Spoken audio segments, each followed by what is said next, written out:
ઉનાળામાં આપણે બધા જ સનસ્ક્રીનનો ઉપયોગ કરીએ છીએ, પણ એની પસંદગી કેવી રીતે કરવી જોઈએ અને કેટલા SPF વાળું સનસ્ક્રીન આપણે યુઝ કરવું જોઈએ જેનાથી આપણને બેસ્ટ રિઝલ્ટ મળે એ જોઈએ આજના વિડીયોમાં.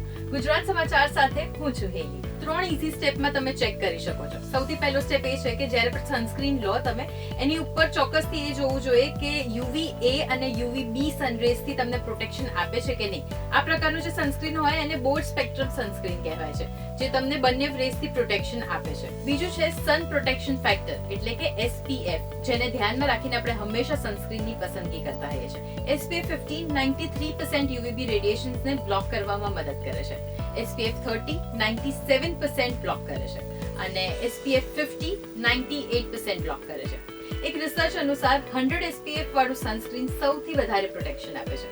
એન્ડ યસ, સનસ્ક્રીન આપણે જ્યારે પણ બહાર જવાનું હોય એની 15 થી 20 મિનિટ પહેલા લગાવી લેવું જોઈએ અને દર 2 થી 3 કલાકે એને ફરીથી લગાવવું જોઈએ જો તમે સનના કોન્ટેક્ટમાં ડિરેક્ટલી કોન્સ્ટન્ટ રહેતા હો તો.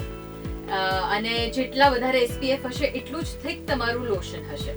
અને હા, 6 મહિનાથી નાનું જે બાળક હોય એને સનસ્ક્રીન ક્યારેય ના લગાવવું જોઈએ, કારણ કે એમની સ્કિન બહુ જ સોફ્ટ હોય અને એની ઉપર આપણે જો સનસ્ક્રીન લગાવીએ તો ઇઝીલી અંદર જતું રહે અને સ્કિનને કંઈકનું કંઈક નુકસાન પહોંચાડી શકે છે. અને ત્રીજો સ્ટેપ છે ફોર્મ્યુલેશન.